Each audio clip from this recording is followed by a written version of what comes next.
Hey, what's going on everyone? Welcome back to the channel. My name is Brandon and this is That DIY Guy. Over the past year and a half, I have done a lot of welder and welder related tool reviews, and this video is going to be no different. Thanks to our friends over at Sefaspe, they sent me this MIG 135 Pro. This is an improved version of their previous Flux core welder models, and they want me to unbox this, talk about some of the improvements, show you guys how this welds, and give you guys my honest opinion on whether or not this is worth you taking a look at. So without further ado, let's get this thing unboxed and talk about some of the improvements.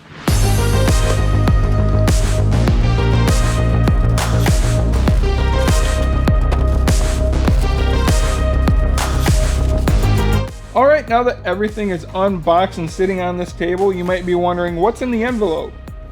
Well, Sefaspe sent me this along with this machine and wanted me to tell you that if you buy this machine, you're going to get what's in this envelope. But we'll get to that here in a second. Let's talk about the things that came in the box. Obviously, we got the welder. It would suck if you bought a welder and the welder didn't come in the box. We have a user manual, a quality control card, and a bunch of extra contact tips for your welding torch. We have a spool of 8mm welding wire. I believe this is .030. We have a stinger for stick welding because this is a dual process machine.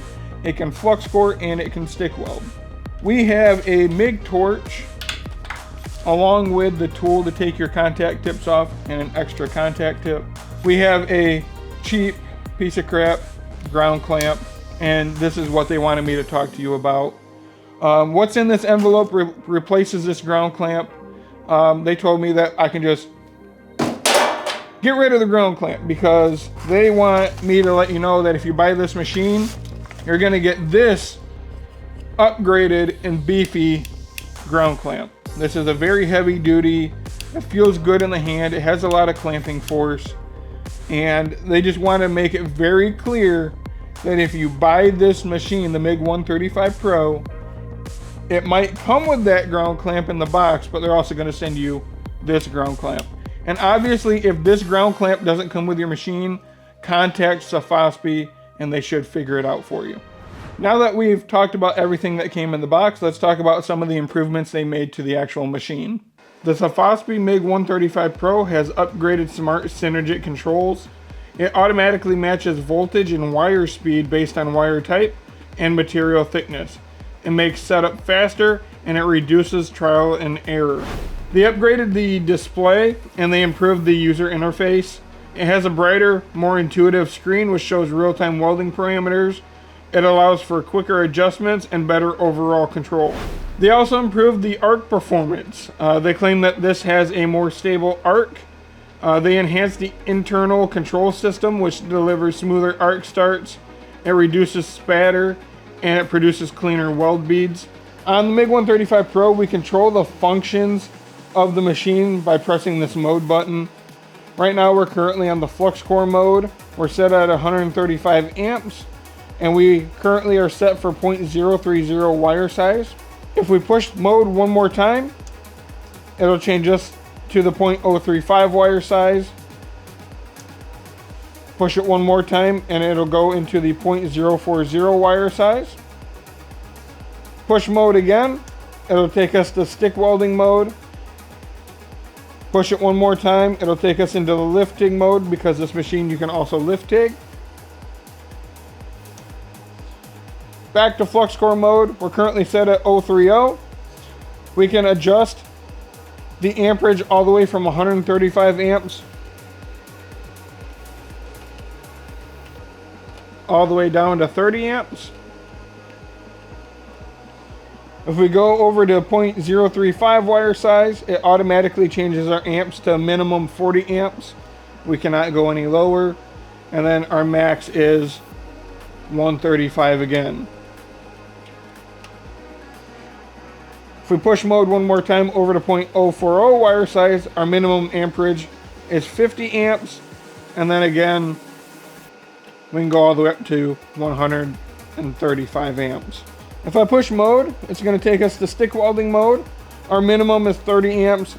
Our maximum is 135. As we start to increase the amperage, we'll get numbers that pop up here on the bottom. This is supposed to tell you what size welding rod to use for that amperage. Right now it's telling me at 41 amps I need a 2mm welding rod. As we continue to increase the amperage, at 60 amps I need a 2.5mm welding rod. If we keep going,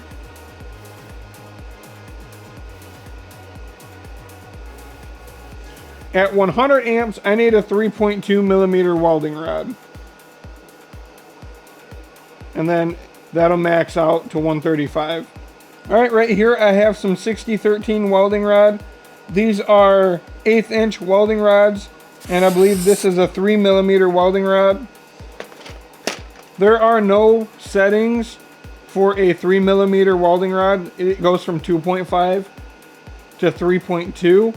If we take 1/8 inch and divide it into its fractional or its decimal, it actually comes out to 3.18. So they round up to 3.2 on the machine. But on the label, it says 3mm. Just be aware of that. If we push mode one more time, it's going to take us into the lift TIG feature. Our minimum amperage is 10 amps, and it'll let us go all the way up to 135 amps.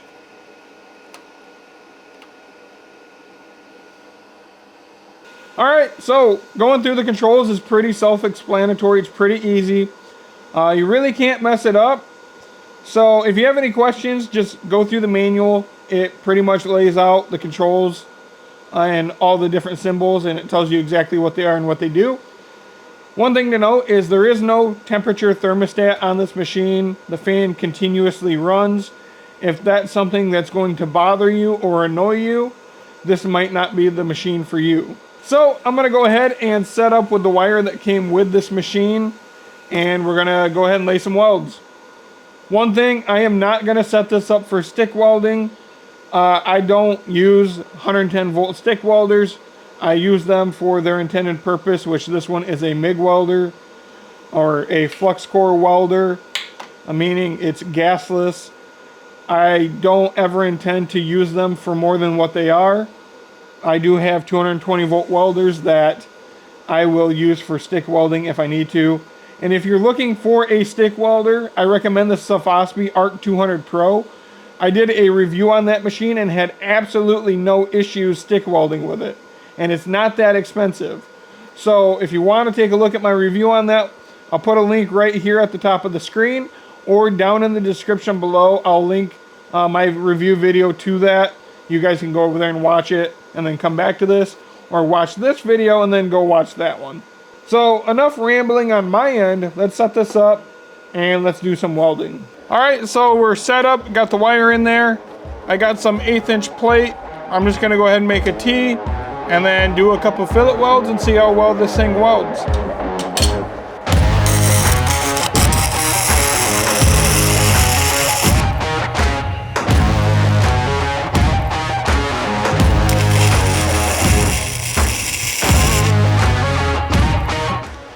All right, first weld is going to be at 80 amps with the 030 wire.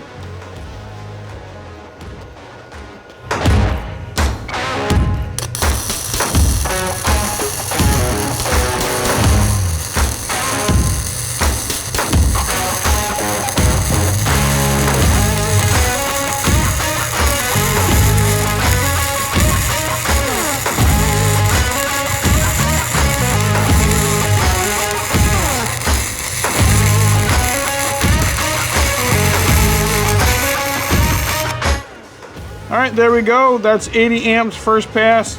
I got a little hung up there with the cord because I have it kind of looped around here, and that way you guys can see the screen and stuff. But yeah, doesn't look too bad, 80 amps. All right, so I'm gonna increase this up to 95 amps. We're gonna see what it does. 030 wire, here we go.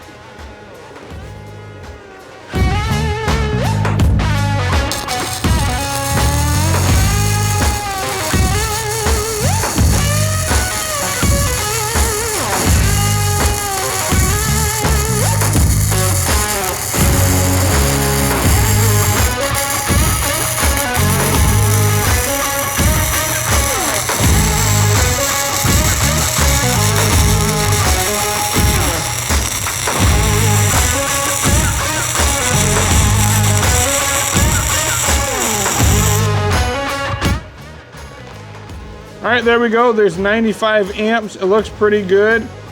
My gun angle is off because of the way I have my gun draped around here. I'm gonna fix that so I can get a better weld. And then we're gonna try 105 amps. I have had issues in the past with these machines going over 100 amps on different brands to where they start popping breakers on anything over 100 amps. So let's give that a shot and see what happens. All right, so this is gonna be 105 amps, like I said. I have had issues in the past with other brands where this starts to get in the range of where my circuit breakers pop. So if it pops, test over. If not, I might play around with this a little bit more.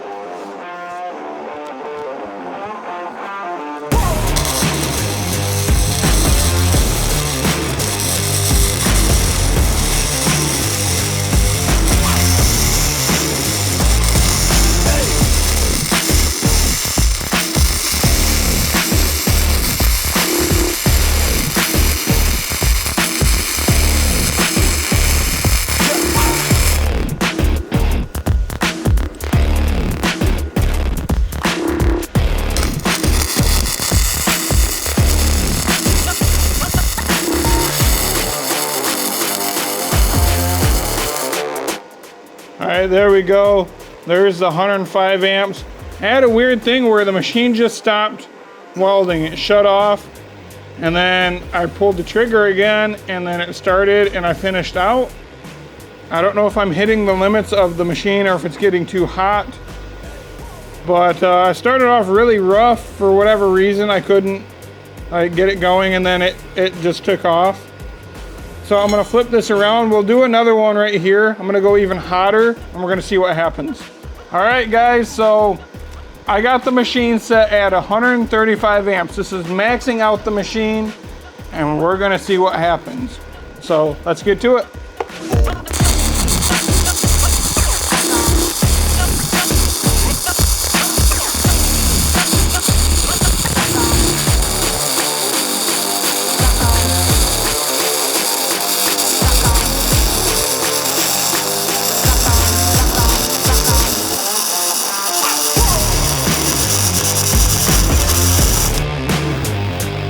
All right, there's 135 amps. That looks really good, actually, for 135 amps. I thought it was gonna be too hot. I'm gonna do another weld.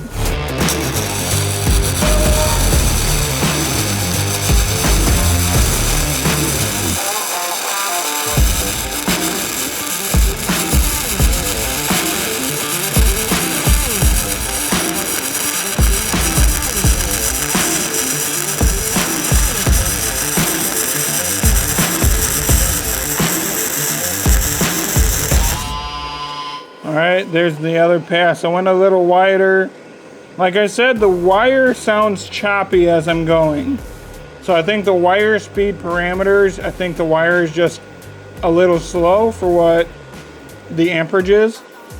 Other than that though, it did everything else fine, but it gets really choppy here at 135 amps. All right, we're gonna wrap it up. I'm gonna leave my Amazon affiliate link down below in the description for this welder. That way you guys can go check it out. If you are new to welding, or you're looking at your first machine, or you're looking at trying to weld because you've never done it before and you don't want to spend a bunch of money, I would recommend this welder. It's a pretty good welder. I had no issues at all, guys. And you're gonna weld some metal. There's good penetration.